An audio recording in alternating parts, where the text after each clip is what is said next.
In 2023, there's not much to say, really. I think it's time for us to just put into action everything that we've been preparing for, and reaffirm everything that we've been spelling and getting ready for. We're really getting to a space of being in festival, being in celebration, being in surrender, being in union, coming together, cultivating energies, inspiring ourselves and each other. So with this in mind, we're opening spaces here at Pineal where we can be in as much festival and as much celebration and as much inspiration as possible.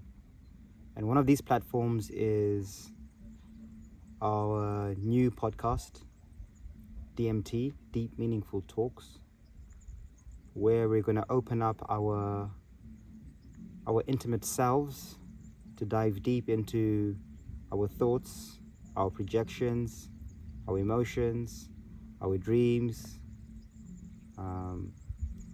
and just invite everyone who's out there to weave into our paradigm in whatever ways that you want to.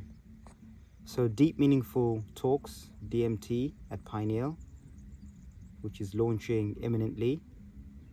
There's going to be a beautiful space for you to join us here at Pineal without physically being here. And we're looking forward to sharing that space with you. If you've got questions or topics that you would like us to plug into or to cover, just let us know in the comment section. We're always open to constructive criticism. And we're looking forward to the journey. Give thanks. In today's episode, we're going to cover 3 topics, which are the Great Reset. Mm-hmm. What was the other topic? I'm a soul, not a body. Yes, I'm a soul, not a body. Yes. And that was it. Too. That was it. Yeah. Right, fantastic. So today we're going to cover 2 topics.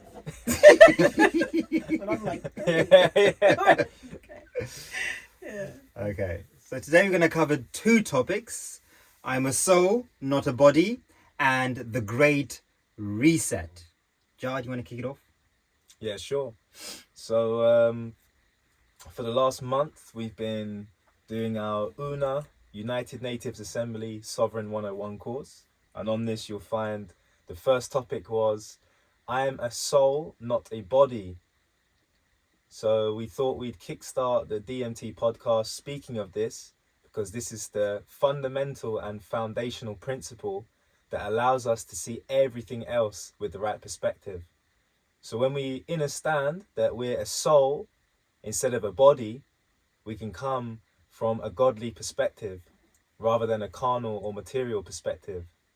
I mean, you've touched upon this in the Vedas, in Bible, in other philosophies. I mean, where did you first come across this? Yeah, I think it's really important for us to really open our show with this topic, because with everything that's happening in the world, all the drama that is happening, it's quite a physical, visceral reaction to go into default, to go into survival, fight or flight. So it's good to always remind ourselves, and I'm always reminding myself of the bigger picture, and just reminding myself that this is a game. I'm a soul inside a virtual reality. I'm experiencing something. It is happening for me and not really to me. So I've got to always remind myself of this.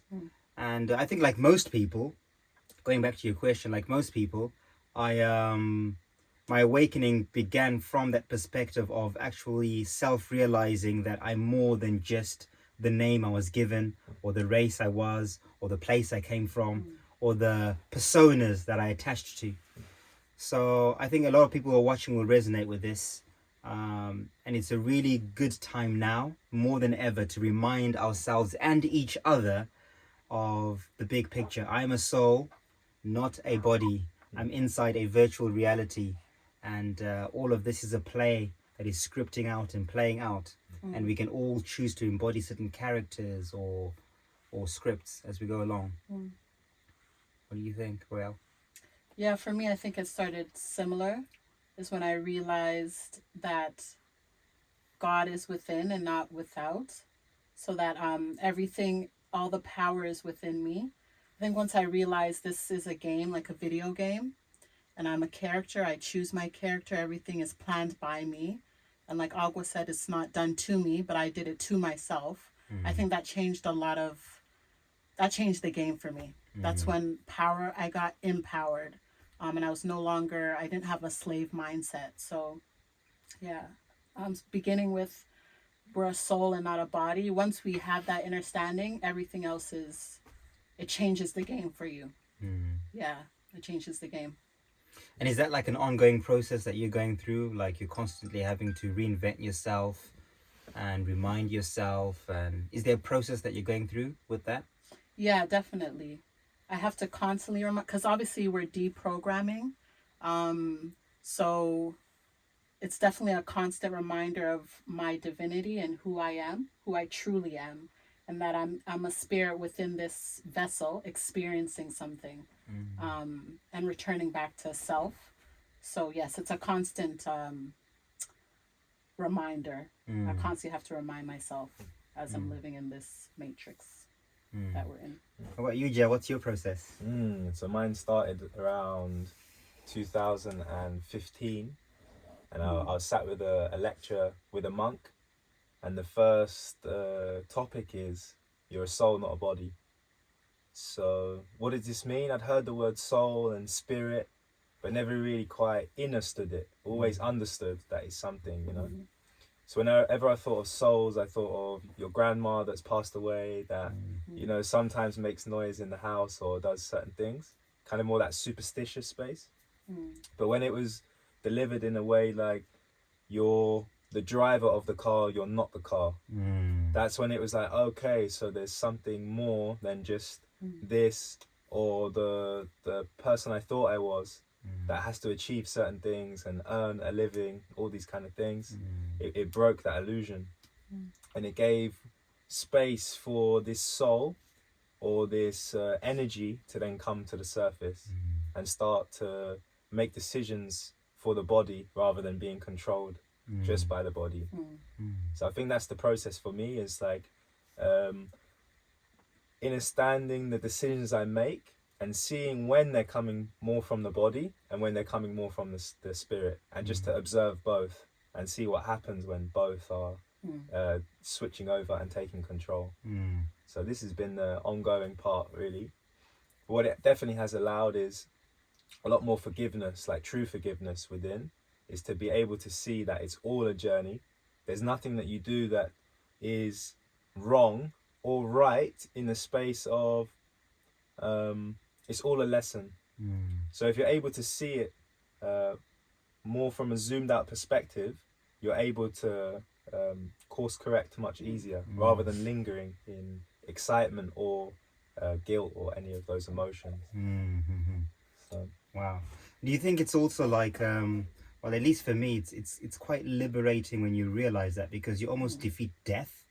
I think one of the fears that a lot of us have is the fear of death, or the fear of the unknown. But once you have that self-realization that actually death doesn't exist, I'm an energy that will always exist. I just have been forgetting in the past, and now the journey is for me to stop forgetting if I can, at best, and carry on living, and keep my memories, you know, with every script or scene as it changes. At least for me, that's my journey. I don't want to be resetting all the time anymore, and coming back with amnesia, or going into dimensions or worlds with amnesia and starting again. Yeah. Wow, fantastic. So let's talk about characters, because we said we were in a game, and this is you know, I'm a soul inside a body, and there are scripts that we're following, and there are programs. We hear all these spells, right? When we're talking now, we're casting spells, we're broadcasting spells, which means that there are codes, right? So spells could be seen as codes that help you decipher how the game works. So maybe let's dive down that rabbit hole and just maybe explore what these programs are. What's a program? What is an avatar? what is a script, what are spells, how do they work. Let's see where that leads us. Sure. Yeah. Yeah. I'll start then. So one thing that gave catalyst to this awakening, I was around 19 and I started to work for an investment firm. And when I was there, I came across who they made a movie of, The Wolf of Wall Street. And through this period of time, we started to learn about affirmations, the law of attraction. But I was really seeing it from a materialistic space. They were saying, well, if you do these things, you write your goals and you put imagery, then it will manifest. But I was just seeing, okay, so if I do this, I'll make more money and then I'll have more success, right? And then I started to see how when I was in the material, it wasn't being responded to so well. But when I was doing it from a inner space of wanting to achieve for myself, then everything else started to manifest. So that's when it tweaked. And then I went into a space of being unplugged from the internet and the TV when I went to an island in Spain. And that gave me the space to just be in nature. But I wasn't doing it consciously. I wasn't like, okay, I'm going to go and detox from technology and detox from my old friends. I just went following my heart, and it opened up more codes. I was hearing conversations I hadn't heard about, like not eating meat, not drinking alcohol, all of these things that weren't in my sphere. And then, funny enough, Rasta J came to see me, and he had this idea of documentary. He just came back from Jamaica, and he planted a seed. So when I came back to England, I had this spiritual rising, and it was all of the work I'd done in affirmations, changing the inner voice. Because if we talk about scripts and we say we're an author or an authority within ourselves, then I had to change what I was saying in my mind, because my mind was giving me a very limited script. Subconscious. Yes, subconscious. So the one we speak to the most is ourselves. You know, always thinking. So I had to start to look at how my mind was in loops, negative thought loops, and I had to start putting positive affirmations, which at first seemed forced to be like, oh, I am great, I am six, like all this kind of stuff. But eventually it started to chip away. Yeah, fake it till you make it. So it started to chip through these layers of limitation, and albeit through kind of psychedelic substances, I had certain experiences that showed me that my perception had actually been very limited. And in fact, I was shown how to like control clouds in real time, experiencing it in real time. And it was just enough to show me that there is more. And then from that journey onwards, it's just been a dance of forgetting, remembering, until coming to this point where it's like practicing to be aware all of the time. So when I'm emotional, when I'm feeling good, when I'm not feeling good, to always just be there like an observer, like watching this happening, you know. And then reminding myself of the codes or the affirmations in the mind that sway the direction back to how I want it to be, which is peaceful and balanced. So yeah, that's been the journey really, is always being on top of the language inside, and that's what keeps the script running how I want it to run. Yeah, rather than just thinking my thoughts are not anything of my control. You know? Full awareness of your thoughts, basically. Yeah, at all times. Yeah. And is part of the process as well of learning to delete old programming. Like I don't know, Royal, have you discovered that a lot of the things that you were doing in your past life, I'm going to say your past life when you were Madeline, were not actually you? Like, for instance, someone would ask you a question like, how's your day? And your immediate response is always, oh, it's great. How's the weather? And there's a certain sequence of spells that everyone says that we're all programmed to say. So did you go through a process where you self-realized and realized that actually a lot of my responses or my thought patterns or my processes are automatic and they're not actually coming from my true essence? I would say I wasn't on a program that way. I was always aware that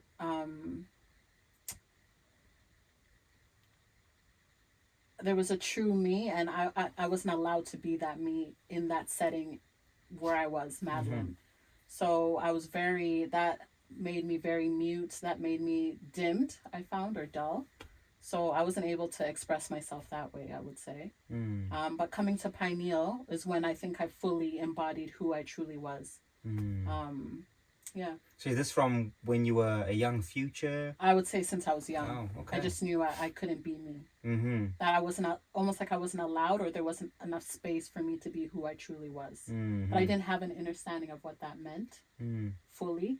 I just knew this is not the space. Did you have a sense of maybe, like from a young age, did you already feel like something's not right? All of this is kind of fake, or, you know, did you already have that sense of deeper knowing that things are not as they seem? And how much of that did you have, if you did? Because for you to have dimmed yourself, then I'm assuming that you must have had a knowing of some sort, that there was more to who you are in life. Yeah, I think I knew there was more to life. There was more to me. But I don't think wasn't around enough people who were not on programs to really bring that out of me. So I was really I just knew I couldn't dim myself, but I didn't critically think about why. I just was on autopilot, if not. Wow. Yeah, for me, the big game changer was really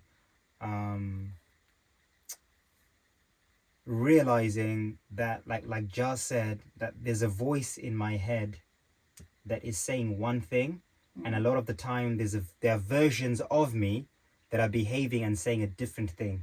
And there are times where I'm questioning myself. And I remember this one particular moment. It's not one moment, but it's a few of those moments, but I'm going to sum it into one moment, which some of you might be able to recognize. I was in a nightclub. I was drunk in a nightclub, as you do. And for a moment, time stopped. Everything stopped. The music slowed down. Everything stopped. And I almost zoomed out of myself.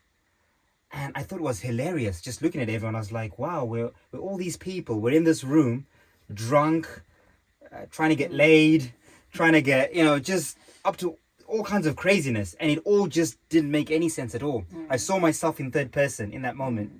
And then almost just as quickly, I went back into myself and carried on playing. And it's only like the next day or the next few days when I started processing, I was like, I had a moment where it was an outer body experience, and I saw myself and I was able to actually laugh at myself and how stupid I looked and how silly the whole setup was, So I think that's one of my first awakenings, or the early stages of something clicking in within me to say, hey, I'm over here. There's something else happening. Yeah. But as I began to awaken, I started to realize that I definitely have programmed versions of myself. So I was Martin, the chef. So when I went to work, I had a certain character. I spoke to my coworkers a certain way. I was Martin, the friend. So when I went out with my mates and we went to the pub, there was a certain bravado that I put on. I was Martin, the son, or the brother. So when I was with my family, I had a different persona. So I started to notice all those different personas, or the way I acted in front of certain people at certain times to get certain reactions, or even not knowing, just subconsciously. And that realization for me was really a big part of my awakening. Just realizing that, okay, I have these characters. Which one of these is me, first of all? Right? Which one is the real me? Which one do I identify with the most? And that was the beginning of my self-realization. I don't know what it was like for you. For characters, I think I knew when I would look in the mirror and didn't recognize myself. I don't know if anybody ever had that, but I would look at myself and I would feel who I wasn't who was looking back at me. I still have that till today. So I was in the car the other day. We were going to Porto, and I was in the back seat, and I was with Amuna and Utatu, and I was looking at myself in the rear view. And I just kept staring at myself like, that's not me. It's like that's when I detached from my vessel and who I was inside the vessel, the spirit. So I think I had that a lot when I was younger. So as you were telling your story, that's what that memory triggered for me. Of like, I've definitely not been this vessel. That's why reincarnation of living many lives before clicked very easy for me, and I knew this sat well. Madeline is just one of many characters I've played. Mm-hmm. And I don't know if I identified strongly with Madeline. Mm. I'm still carrying another character. from past Because lifetimes. when I look in the mirror, I'm like, who is that? Mm. That's not me. Wow. So yeah. Wow. Powerful. Yeah. Wow. Wow. Yeah.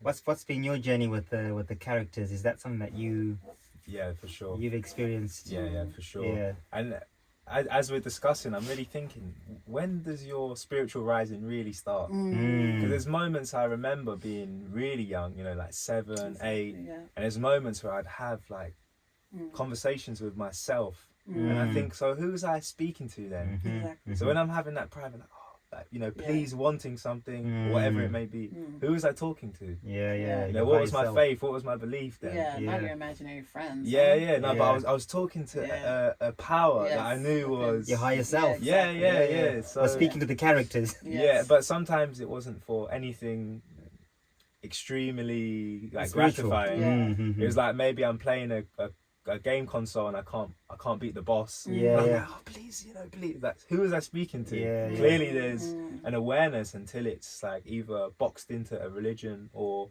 kind of like taken out of us Yes, along yes. the way, to stop believing in that and start believing in the success of a career, whatever it may be. Yeah. When it comes to the characters, I grew up in, because of my heritage. My mum's from the UK Mm-hmm. and my dad's from Jamaica. So already I'm in the middle of two very differing cultures, you know. Albeit they had similarities in some ways, but really on the surface very, very different. So I was very much in the middle of that, and the two sides of family didn't always cross over very seamlessly. So almost like being isolated away from family was what I grew up with. So that like identity wasn't so firmly carved through family. Once I got to about 7 or 8-ish, maybe 9, then it was like really a lot of self-discovery, and also like not really resonating with so many people. So where I grew up, imagine being like mixed between these two cultures, then growing up in a town that's very much like Caucasian dominated. I went to a really good school, and there was a pocket of Africans, a pocket of Caribbeans, a pocket of people who were mixed race like I was, in very small quantities, and some Asians. Then the majority were like white English. So already, because of my nature, I'm able to switch into multiple different characters in some way, because I've always had to learn how to be a little bit like everyone I'm around to try and get the things I need, you know, like a hustler in a way, you know. So I've always had that spirit. But along the way, there were times I wanted to fit into spaces that it clearly weren't for me, you know. But at the time, I didn't quite understand why. And now you see me, it's like I've allowed my hair to dread. I've just gone back to my like real roots, like feet in the ground. But there were moments where I wanted to be something I wasn't, on both sides. Like I'd hang with my, say, African friends, but I wasn't quite that African. I'd hang with like my like white friends, but I wasn't quite like them either. So like already there's that push and pull until I started to just really be with self and like establish who I actually am. So through music and through food and these kind of things, I stopped trying to fit into a box and I started wanting to create a box that was inspired, but it was more like, this is what I'm doing, you know. It doesn't fit into anything, you know. Yeah. So Wow. that was a big one. I wasn't consciously thinking this is a character I'm creating or deleting. I just wanted to start being me and expressing who I was through what I have to offer. Yeah. And that's when life started to become seamless. Yeah. Because I wasn't trying to be anything other than who I am and extend that to others. Yeah, so that's really what got me here is that. Is really understanding that I don't have to be like any of them. I need to pave a new way. And then when I came here, I didn't realize how much I was in like hustler's survival. You know, growing up in London, everything is 24 hours really. If you want to be 24 hours where I'm from, you can be. You know, at 2-3 you can get food, You know, it's always a stimulation. Mm-hmm. So to come here when it's nature, and then by 8 o'clock everything is dark, Yeah. and you're in this tent, you know, it's like stripping everything back. Yes, and then yes. you have to face yourself. That's you know? right. And then these moments were flashing back where I was realizing that characters I'd played, I didn't resonate with. And there were things I've experienced that came as a result of being in hustle or fight or flight or that I no longer will do because I've now found the environment I need to be in. That's what they call shadow work, right? You went into shadow work where you're facing all your shadow selves. Wow, I did that. I couldn't even imagine doing that. You know, that doesn't feel like me. But okay, it's circumstantial. Let's wipe it clean. What would you do from now? And that was another big one. It's like, cool. If we talk about reincarnation, there's probably thousands, if not millions, of sins I've committed, but I wouldn't do them now that I'm totally aware. So what would I do from now? Yeah, so that was kind of like the assassination of characters. That's it. It's like, Ego cool, you death. did that, but that's not you. Remember, like from here, you have a clean slate. Every moment, you can create a new character. That's right. Yeah, so who do you want to be now? And this is the being born again. A lot of people ask us why we've changed our names, and this is a good time to plug that in. Yeah. You know, obviously the process of changing your name is the process where you've now defined yourself as a new person. At least it was for me, where I reached a stage where I was like, I've really studied Martin Kenny. I have dissected all of Martin Kenny's characters, his traits, his habits. I've removed all of the things that no longer serve the soul that's inside the vessel that was known as Martin Kenny. So going forward, I no longer want to carry that energy of Martin Kenny. I'm now a born again living man, born again Christian. I've christened myself. So part of changing the names, for those who always ask why change our names, it's a really big part of the initiation ritual of self-realization, of being born again, of finding yourself, of awakening your soul and becoming a brand new person. Redemption, redeeming yourself. So you've got to really wipe the slate because, like we said, everything is spells, right? And carries energies. So Martin Kenny, there's a lot of energy that name carried. There are a lot of things I did under that name. There are a lot of spells I cast under that name. There are a lot of shadows I cast under that name. So for me to now try and build a new character on top of something that is already layered with so much memory already, it blurs the line. I can easily dip back into that. So I've got to really remove that character, delete that character, and then set up a new one. And I don't know how it was for you. Like the first time when I changed my name, it was one of the most bizarre experiences for the first few months, because the first few times people were calling me Agua. Well, the first few times people would forget. So I'll be like, as of now, I'm now Agua. And everyone goes, yeah. And then they call you Martin a few times. Then you have to remind people a few times. One or two people remember. And everyone goes, oh, yeah, you are Agua, by the way. And I didn't believe it for a while. So people sometimes would call me Agua. And I would almost, or people would ask, what's your name? And I would go, Agua. I'm almost embarrassed to say, you know. So I went through that process of almost, having no identity and trying to reclaim my new identity. And then over time, I grew into that character where I'm now confidently able to say, I am Agua Akbal Zizi Pinheiro. And there's no doubts in my mind. To the point now when people say Martin Kenny, I almost glitch and be like, oh yeah, I used to be called that, didn't I? that was my name once. So it's an interesting process. You know, going through that process. Wow. Where do we go from here? I was going to say, it just brought up, like, for me, when I hear people speak, I instantly go to analogies. And for me, it sounded like almost changing the name is like having an old email address. That when you weren't conscious, you signed up to all these newsletters and you're just trying to find the right stuff amongst all this noise. And you're like, I'm starting a new email address. That's it. And it's clean. And you're like, cool, I'm only going to subscribe to what fits. Exactly. Yeah, that's it. And then you're only receiving what you actually want. What you want rather now. than the garbage that you unconsciously subscribe to. True. And I wanted to plug this as well. So during deep meditation, when I did the 10 days in silence, I had this moment where, so it's said, if you stare at a candle or you film a candle and you slow it down by hundreds or thousands of times, you actually see the flame appear and disappear, and appear and disappear. Yeah.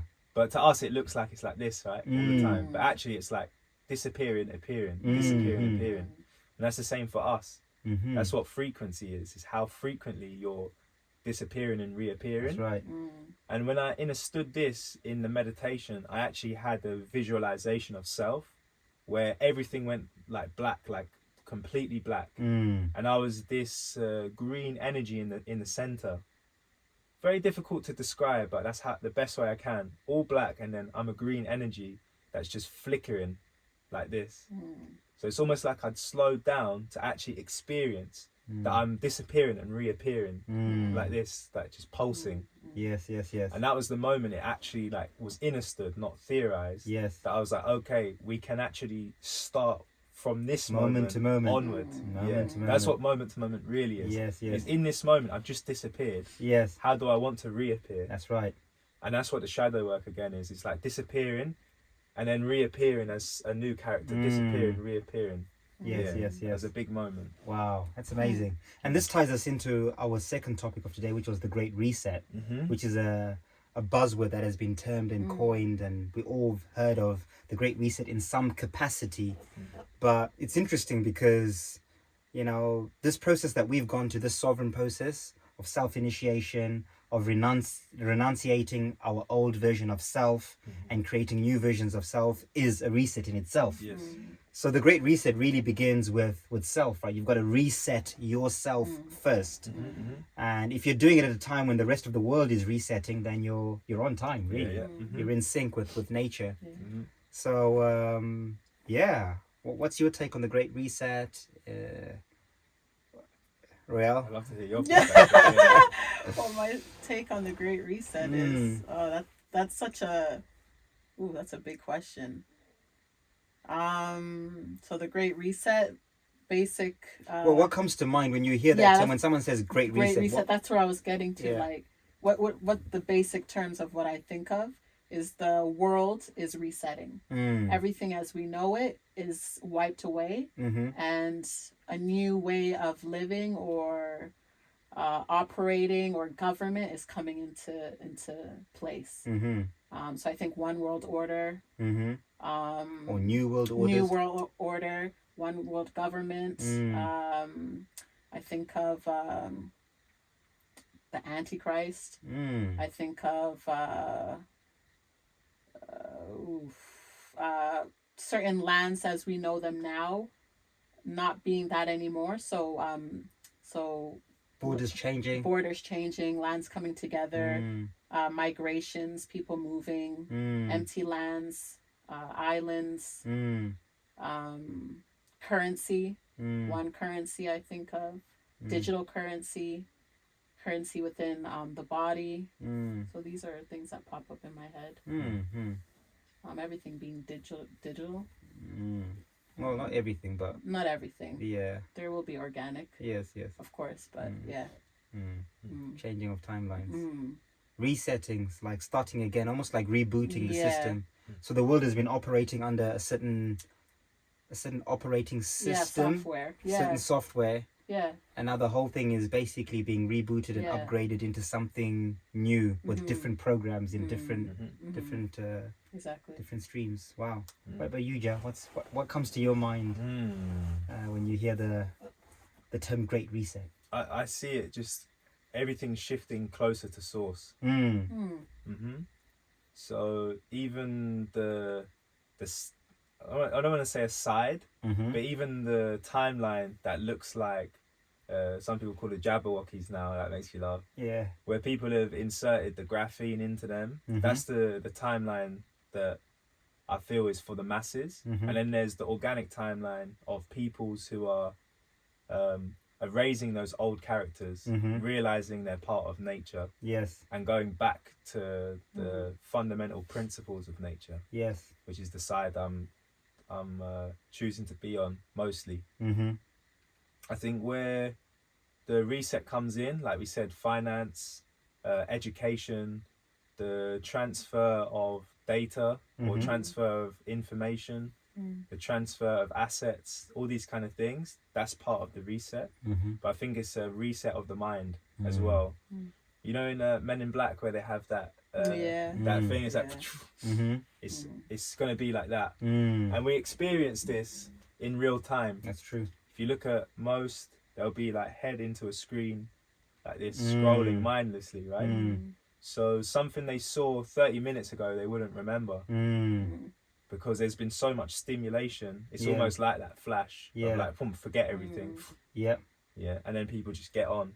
Mm-hmm. So I love to bring it back to 2020 and 21. We went from all living our normal lives, right, Mm-hmm. to boom. Within 6 months, it went from normal Mm-hmm. to majority of the world in a mask. Mm. Certain roads closed, Mm. shopping places closed, people at home for Mhm. multiple months from work. Mm-hmm. And then it was like back to normal. Everyone just forgot. Mm. But in the subconscious, something had shifted, Yeah. completely shifted. That was a Yes. reset. Yes. So I think the resets there's a big It's one, already happening. but it's like Mm. periodic. Yeah. Yeah. So like we say, if we say we're a soul, not a body, Mm. that means we've been here. If we're older souls, we may have already ascended from humans Mhm. and gone into higher states or heavenly states, right? Mm.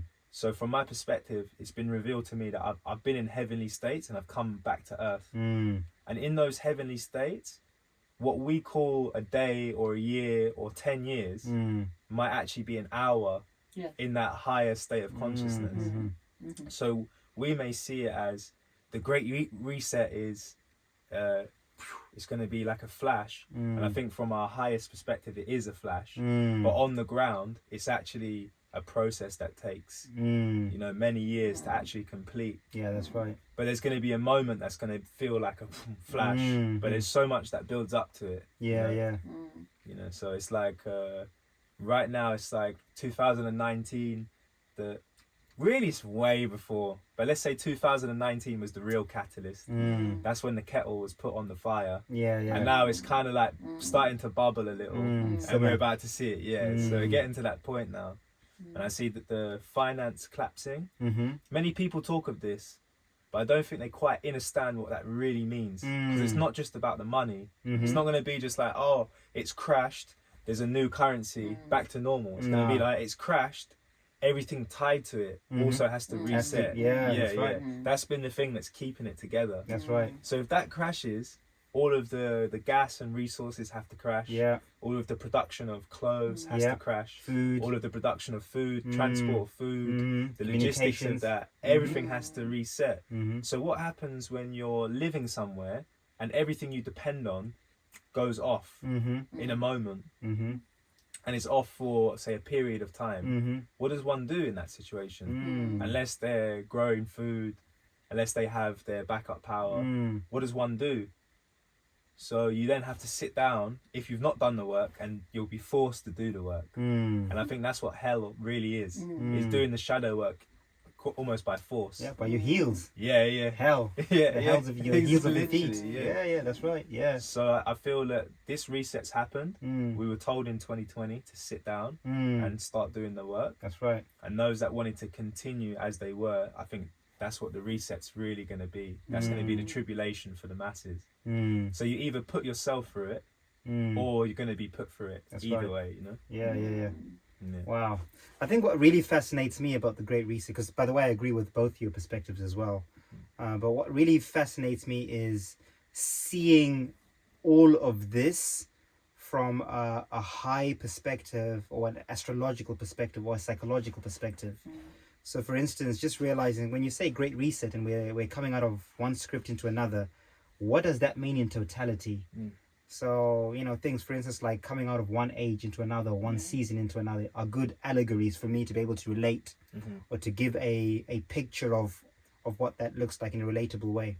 So I really enjoy dissecting that and studying that side of things, the esoteric side of what the Great Reset is, and realizing that, okay, so there's plots that we all follow, and these plots have certain scripts and timelines that kind of guide our collective consciousness. So we all think roughly in the same way, but we're all individuals, but we all have similar thought patterns that lead us to similar behaviors. And this is what you might call evolutionary karma or ancestral karma. And in the last age, at least, we didn't have a lot of individual scripting. A lot of it was ancestral or evolutionary. And what's happening now is that script is now changing. It's almost like they're now saying, okay, so we are now evolving out of this set of behavior and these spells and these perspectives, and we're now evolving into something new. We're now going to be following new scripts and new spells and new programs. And when it's a great reset, obviously, there is an overarching theme of how you behave, but actually you can plug and play your own scenes into the overall plot. So it's almost like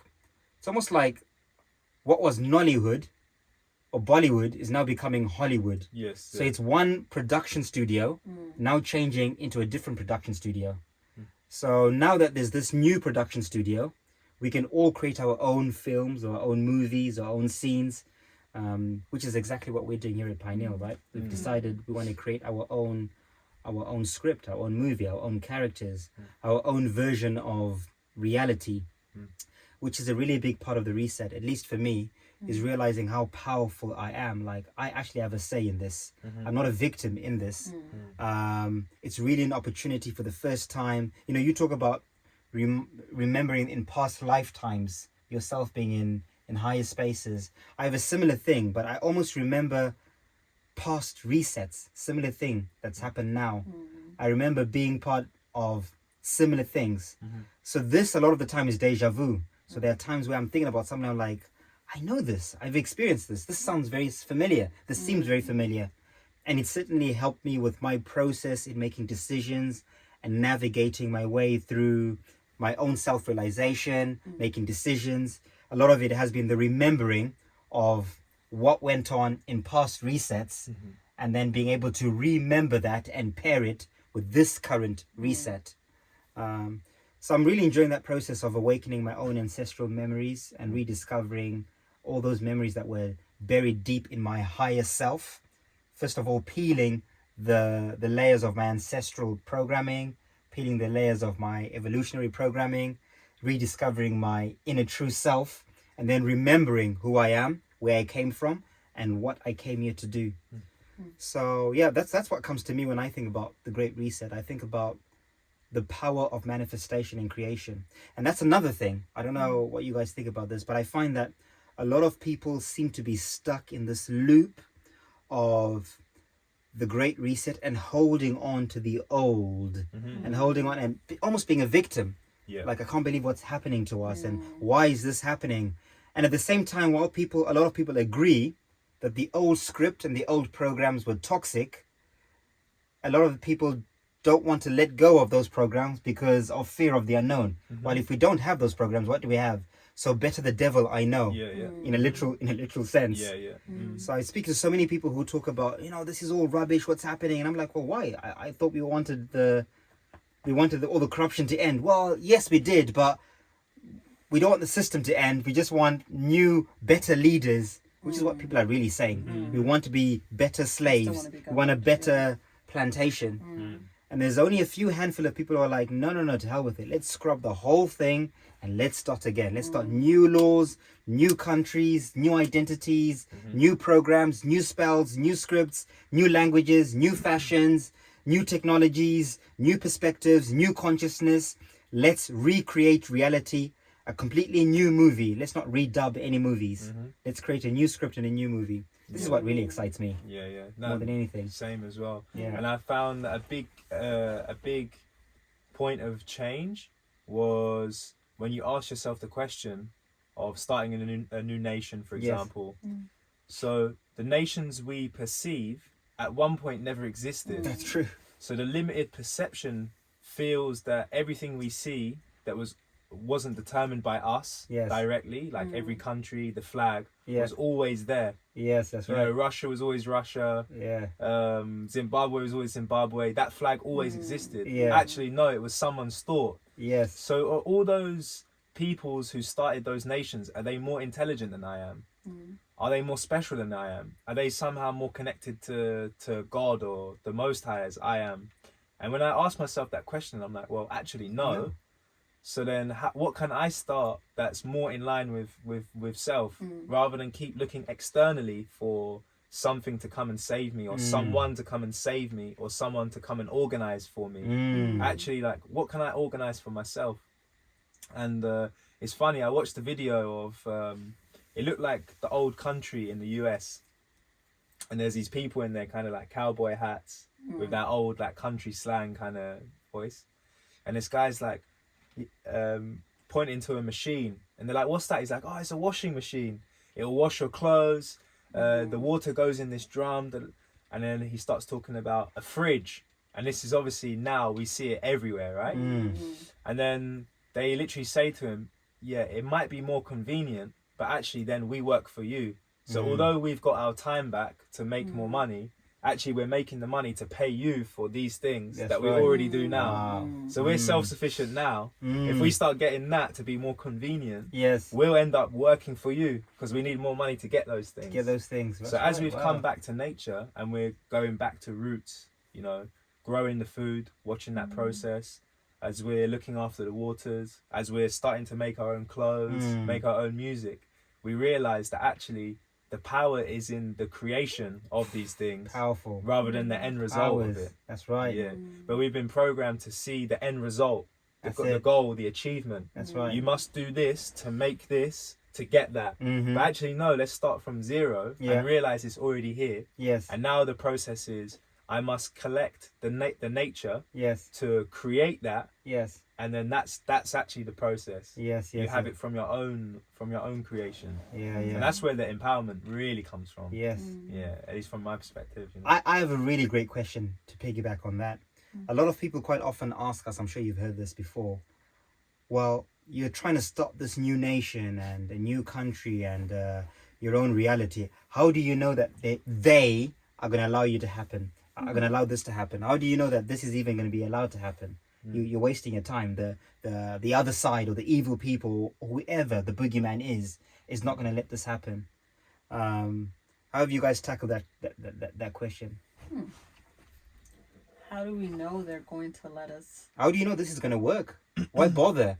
Because apparently there's a boogeyman out there that will stop us from doing anything that we want to do that's outside of the script.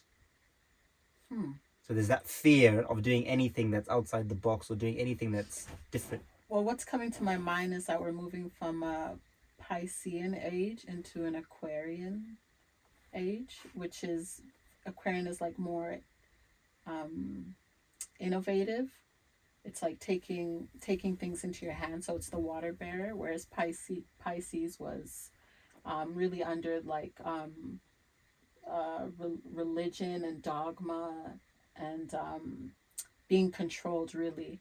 So it depends what knowledge or wisdom you have. So from that perspective, I understand that. And from knowing the cosmic clock, we're going from one age to the next. So obviously there's an opening of an opportunity. So without that knowledge, you're without that wisdom or knowledge, you're unable to see the opportunity that lays itself there. So we're entering from one age into another. So That's what I think of. Are you saying that there's a higher power that must allow us to do this, and this can't be stopped? And is that what you're saying? Because someone listening to you might say, well, that all sounds great, but that's not how reality works, because there are soldiers, there are police, the World Economic Forum is doing this, there's the government, there's the council. So that sounds great, there's but always someone above someone. Okay. So that policeman has an authority above them, and that one has an authority above them. Just like all laws, you know, there's natural laws, universal laws. So again, it's with what you know. So there's trust that at the top of the pyramid, there are powers that must allow during this time certain things to happen. And then also, it's what's happening that we deem as bad is not bad. There always has to be a yin for a yang, and I believe that we're the light to what's happening, to what someone might perceive as dark. And those two things need to coexist. It needs to happen. Yeah. And so that's how I know this is allowed to. The fact that we're still here at Pineal, still doing what we're doing, they know that. And it's being allowed to happen, and they're happy it's happening because it allows them to do what they're doing. Bad cannot exist without good. The coin has two sides, and we need to coexist in order for this whole thing, reality, to exist and be what it is. So that's how I know we're gonna make it. Yeah. The organic to the inorganic. I certainly agree with that, but what I also like doing is also seeing the opposite end of that. So when I'm in my higher self, that completely makes sense. It's like, well, we have to do this, and then I mean, what else are we gonna do? I don't really have a choice anyway. So I'd rather. If I'm gonna, it seems like a lot of people are gonna go out. I'm gonna die one day. I might as well die doing something that is worthwhile. So that's one point. But the other side of it is, even like the kingdom of Pineal, I had this thought the other day, where it wasn't a thought; it was actually a realization, where I realized, the saying Rome wasn't built in a day. Correct. I realized that worst case scenario, a seed has already been planted. This thing called Kingdom of Pineal has now existed. It's now in the subconscious and in the consciousness of millions of people. It's on the internet. It's now in the ethers. It's in the air. We've sung about it. We've spelled the words. We've created songs and flags, and we've created an impression that's already in reality. That cannot be scrubbed, right? So the fact that that's already happened, worst case scenario, if it's not actualized or realized in this lifetime, I'm doing it for all my future selves in the worst case scenario. So I realized that even if I transcended or died now, because of where my state of consciousness is plugged in, the only place in this world that I can reincarnate in is Kingdom of Pineal, because that's the only reality I've subscribed to. That's the only thing that I've put into my subconscious. So every single seed, every single ancestor that's now through my bloodline is now signed a contract with the Kingdom of Pineal for the next age. And everyone else who subscribed to that, that's the nation. So the nation is all my futures, all your futures, all your futures, all our futures. Futures being children and being ourselves as well. So that's worst case scenario. Like worst case scenario, I die, but I know if I have to come back in this realm, it's going to be in the Kingdom of Pineal. And I'm going to come back with a lot of the memories that I have, if not all the memories I have, even more powerful. And if I come back as a future with what I know already now. You're Wow. You're like creating bodies for your future. Bodies for, And if you document it all now, you're actually speaking to yourself. That's right. So even if you forget, you can't forget. Because I've That's right. And this for me is like being a like etherical coder. I just see everything as code. So I see everything as a maths equation. So if we behave in certain ways, it would attract the so-called authorities to come here. If we behave in other ways, it's going to repel them from coming here. That's right. If we behave in other ways, we're going to come into unison. But everything has a cost. Yes. And that, like you said, Rome wasn't built in a day. There's things we could do now to almost force ourselves to be seen. But that comes with a cost. Because once you're seen, it's like this light. This light's going to attract insects towards it. And it might be an insect you like, it might be an insect you don't like. But either way, you're a light. So sometimes... And shadows. I think you once said this as well. Shadows. The greater the light, the bigger the shadow. The bigger the shadow, So the more you shine, the more that there is to deal with. So more light, more darkness, like you said. They have to coexist. So as we're getting brighter in a way that's more sustainable, giving warmth and sharing enough of the path without blinding people. And I think that's the thing we've had to learn over time. That's right. Is that actually we should shine the bright light to those who are able to take it, receive it. But for the rest, allow it to be more of a gradual, like a sunrise, rather than like a midday sun, just out of nowhere, Yeah, that's true. So this is it. It's like we're seeing things from the long game, which is what the old world elites have always done. They're able to plan, Exactly. Long in ahead, lifetimes ahead. Eons ahead.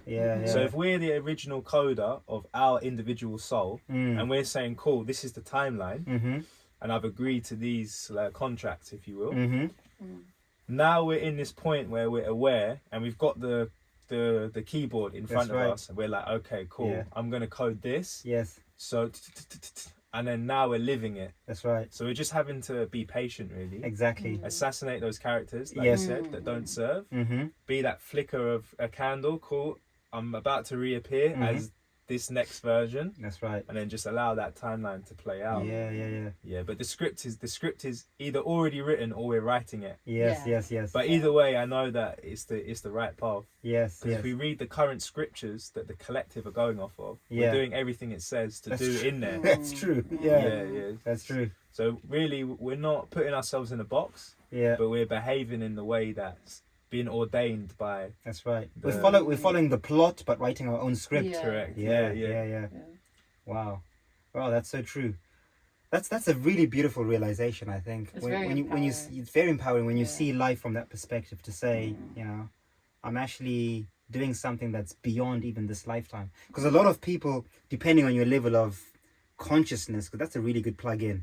Some people will plan for the week. They can't plan past the weekend. All I'm doing is working. All I know is on the weekend, I'm going to be doing this.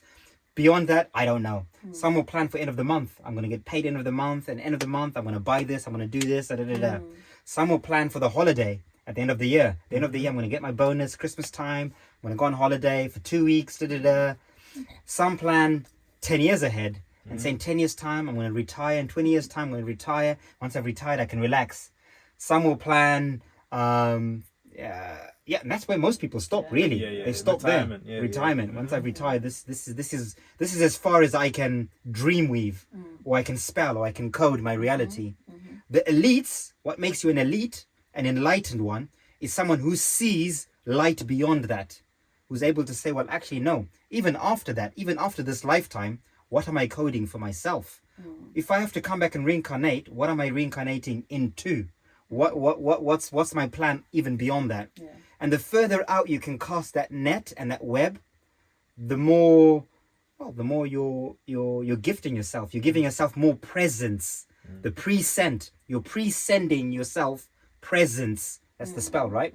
So the present is present. So the more you can presend yourself, the more presence you'll have in the present moment, in the future.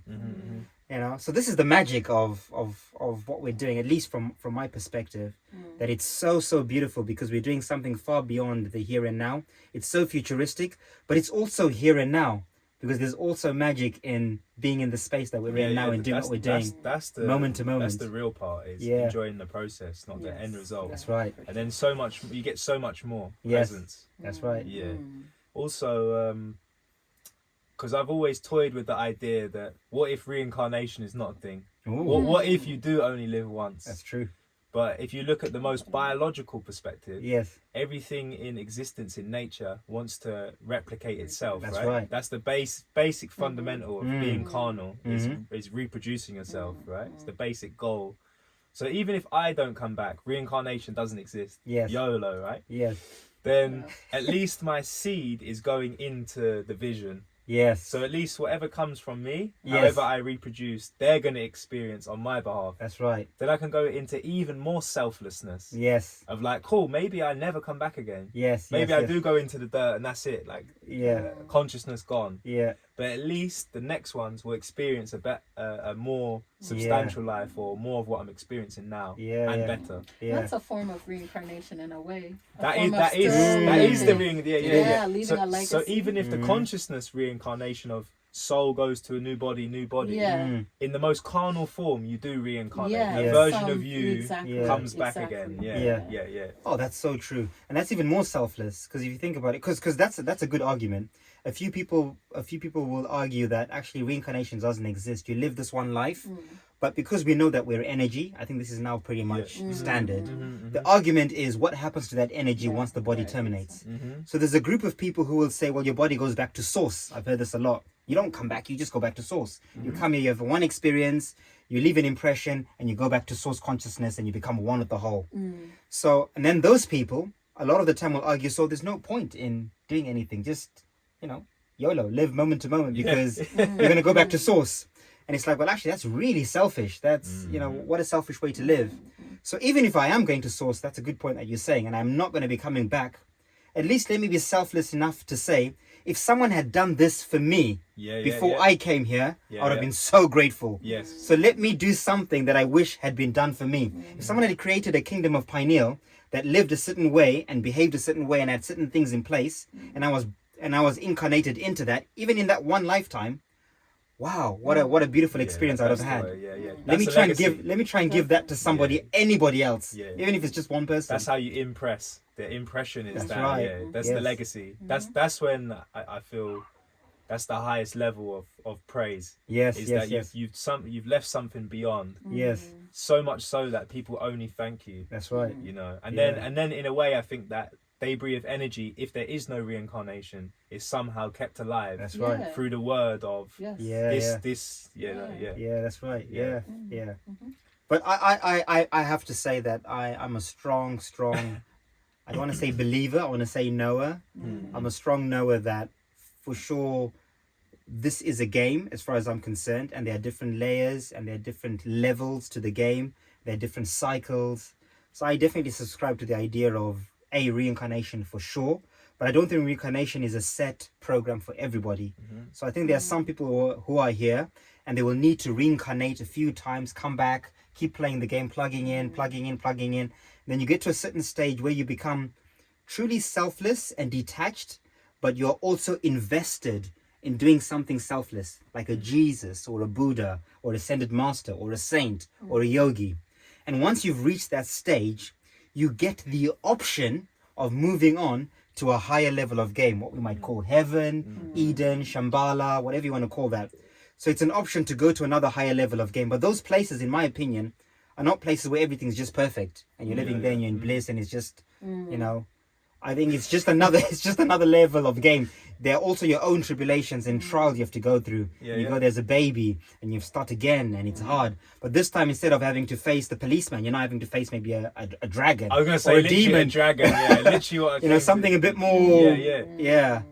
So that's I believe exactly the same. Yeah. That's why the New Age or like the Kumbaya people, I'm like, when you go up a level, yes, you're going up a level. That's that right. means you're going up a level in shadow and light. that's right. So whatever demons you're facing now, they're more advanced in the next place you're going for sure. Because they're falling from higher actually. Yeah, They've actually come from yeah. higher than there. That's And right. they've fallen, which Yes. means they're actually way more advanced than you are That's true. when you go up one. That's true. That's true. Unless you've hit that point where you can kind of jump up and down. Yeah.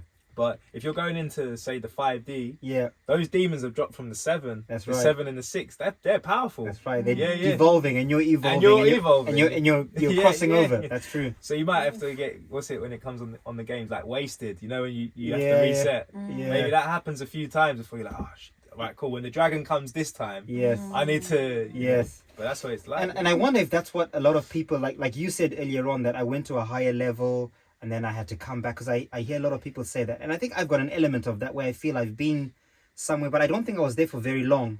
So I feel like I have gone to a higher dimension, but I wasn't there for very long before I was like, this is peak. I'm not ready for this. And I almost had to come back to earth, and it was like a slap, like, right, you try to advance too quickly, come back, face some more shadows, get some more currency, get some more character before you can come up and meet some of the shadows and the light in that next level. So there's definitely an element of that for sure, where some of us have had to fall back down again. Maybe we completed this game, but we completed just enough, got to the next stage, but we hadn't done quite enough the work, and we chose ourselves to say, actually, we're coming back. let me come back and repeat one grade, just to get a bit more experience, and then when I come back, I'm going to come back a bit stronger. Because that's another thing, is there's a lot of talk of going back to source, as if once you reach there, that's it.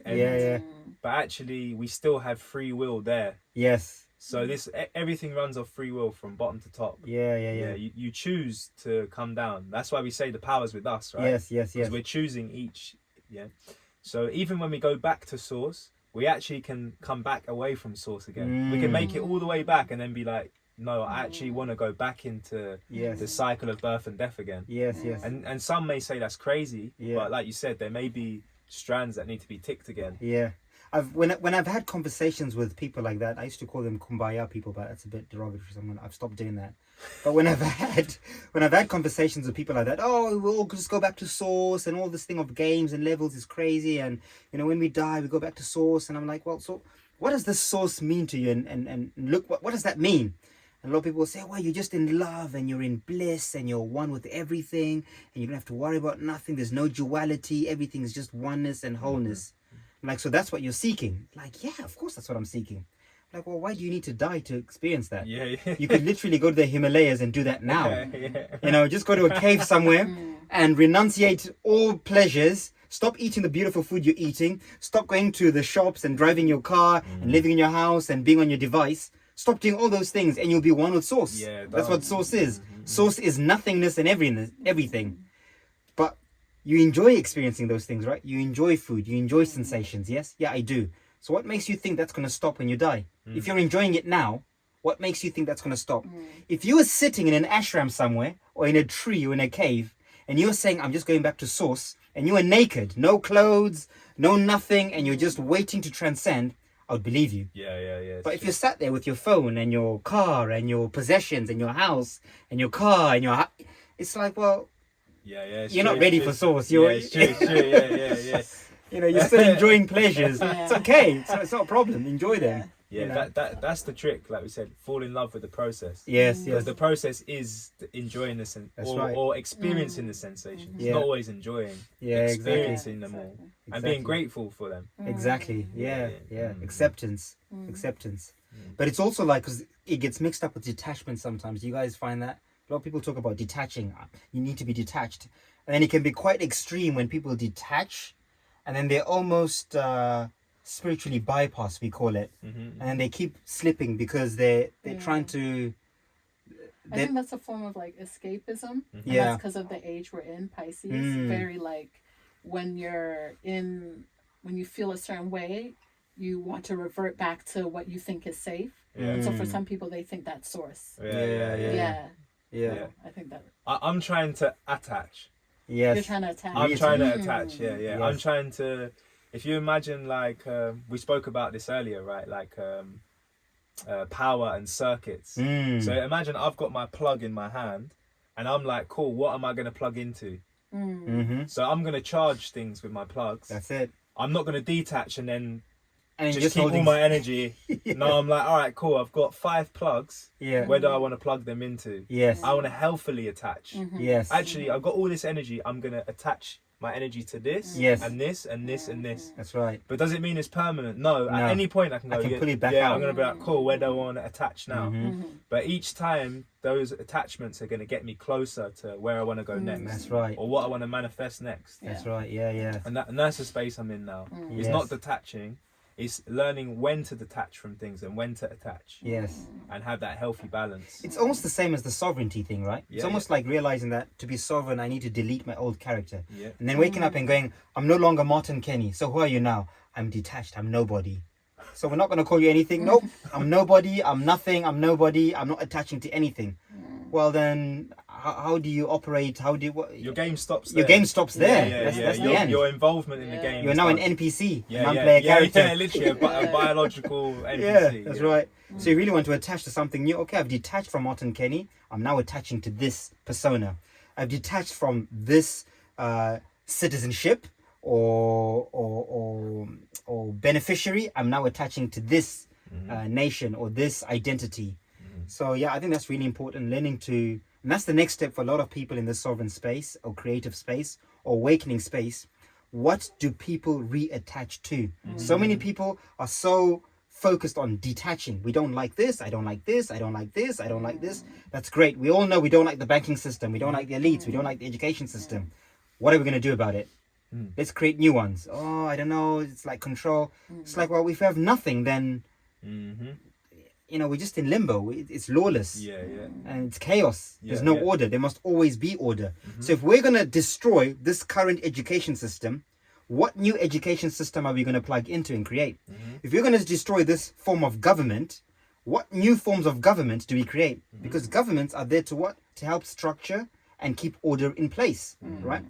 And that doesn't mean that it's one person or one group of people. Government could be a collective of people. It could be everyone in the nation is part of the government. But there has to be a government.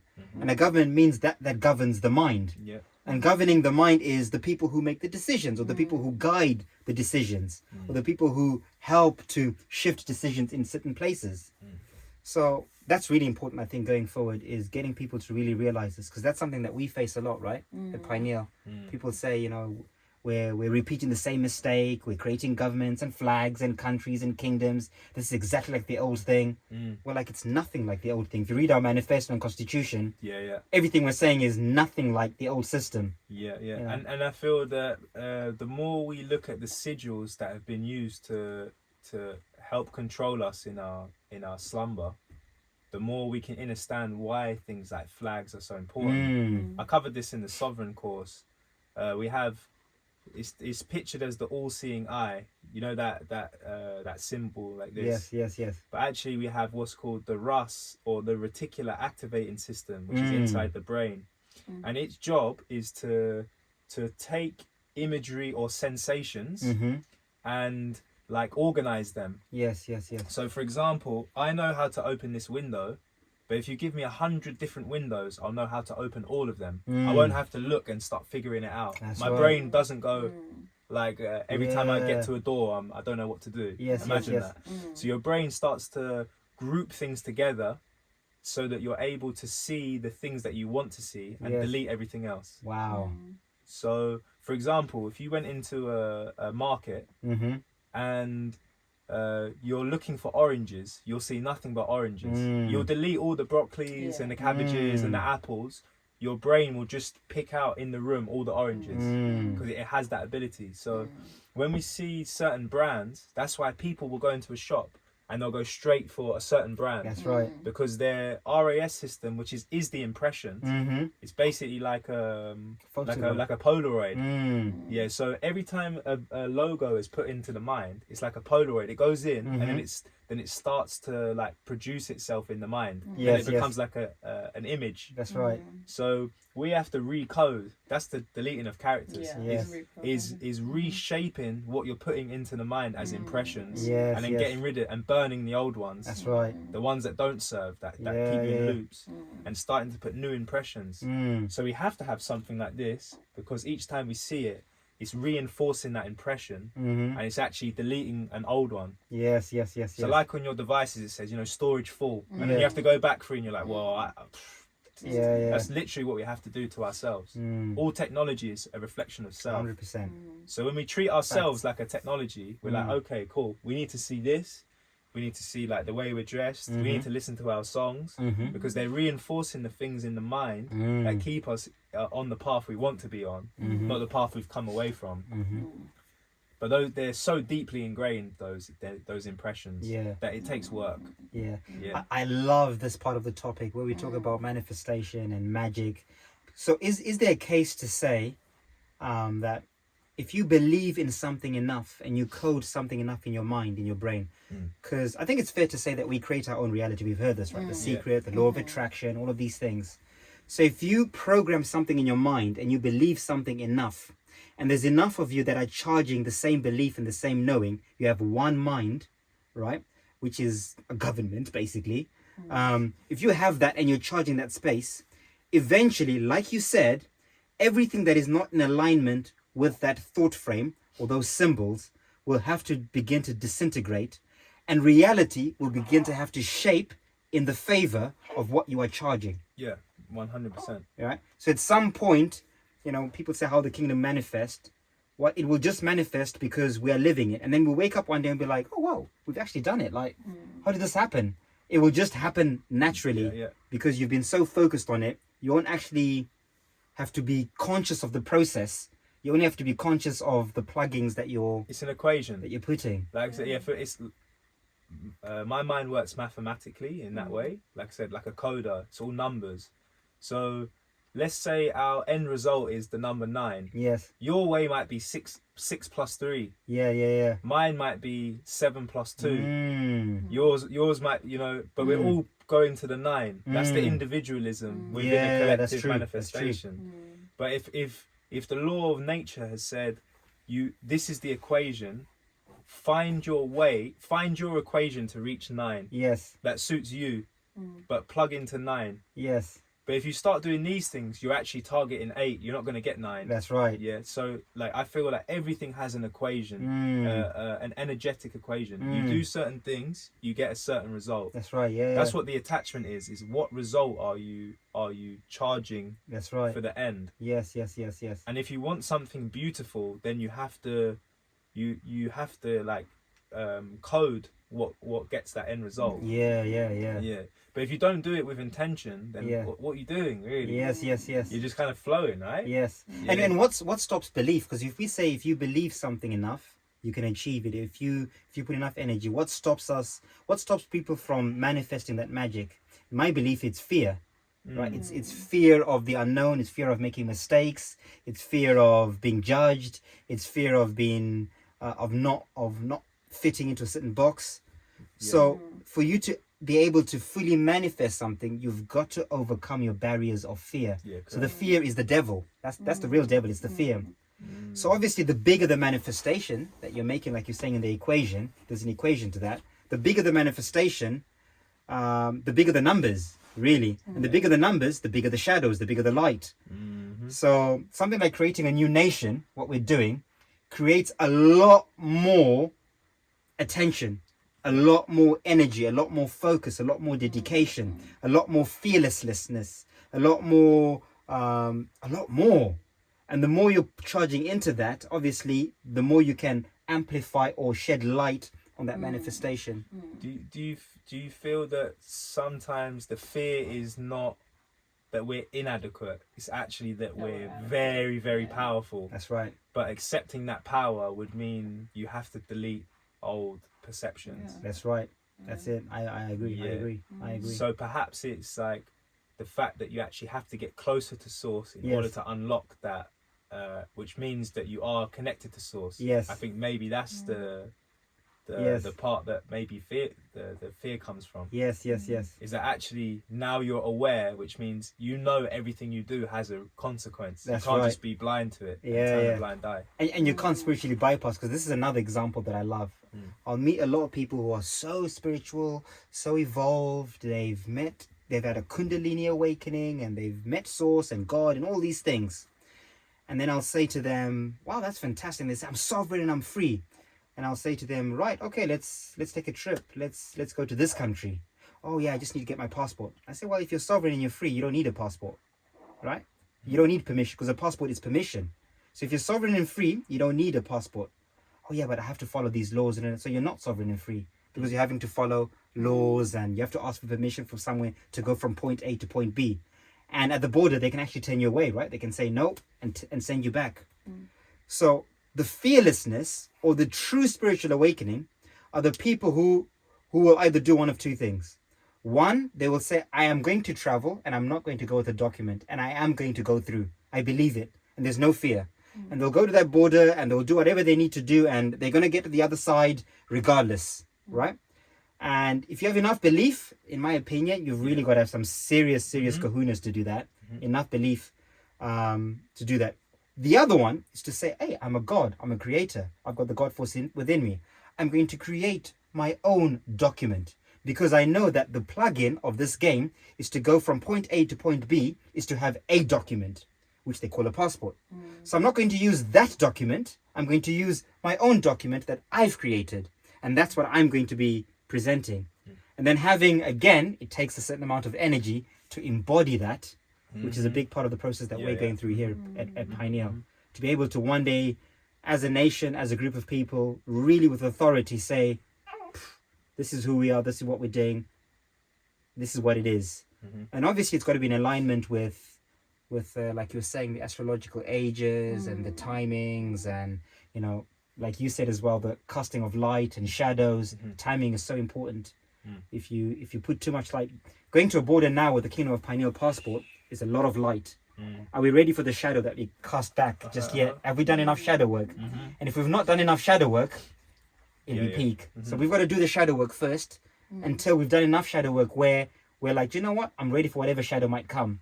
Actually, I'm going to go there with authority, and the shadows come and the light comes.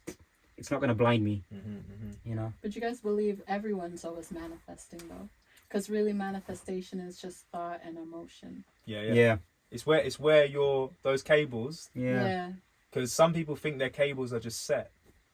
I think that's what being like the NPC or the unaware is, that they believe that the cables are set. They were born in this country. That's it. They're a citizen of that country. They work this job because that's who they are. Yeah. So it's all set for them. They're just like going through, and then they get old, and then they retire, and then they're just watching life pass them by in a way, like just in loops. Yeah. But until the awakening or rising is realizing that your energy is charging all these spaces, and you have the power to take it back and put it where you want. Yes. Exactly. And that's a good point, because people often confuse awakening with enlightenment. They're two different things. An awakening is a realization that, hang on a minute, I'm plugged into this. I'm plugged into this job. I'm plugged into this religion. I'm plugged into this name. I'm plugged into all these things. That's an awakening, the realization of what you're plugged into. And being like, these things are not me.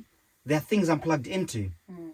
And a lot of people who claim to be awake are not ready to unplug from those things. They're looking at the plugs and saying, I don't like this plug. I don't like this thing that I'm plugged into. Wow, why am I plugged into this? Who plugged me into this? I need to be unplugged. You know, or someone needs to change the script of this plug. Writing a letter, they're like, I'm annoyed I'm plugged in to this one, and then handing it and waiting for someone. When they can literally just pull it out. Pull it out. So the enlightenment, which comes with first darkness, because when you pull out a light plug, it has to go dark. You have to be ready for the darkness before you can find your way through that darkness and enlighten yourself. That's when I'm plugging in, and then a new light comes in. So that enlightenment process is what a lot of people are now slowly being forced, going back to the Great Reset, being forced to go into now. It's becoming more apparent that the things that people are plugged into, that old system, is collapsing. It's about to reboot. And when it collapses and it turns back on, if you've not unplugged yourself, it's going to be a new operating system that you're plugged into. And it won't be something that you might not want to be a part of. And if you try and unplug then, it's going to be so much more chaotic for you to plug out of a new system. You're better off plugging out of the old system now, and then out of your own free will, plugging into a system that you want to feed yourself. I just need to plug that in. I think that's my own personal opinion on what needs to be done right now. Those who are on the journey, those who have awoken, those who truly want to be sovereign, really now is the time to start unplugging and detaching to the places and spaces you want to be in. Wow. Yeah, thanks. I think we covered a lot of ground. Yeah, lots. Yeah. That's good.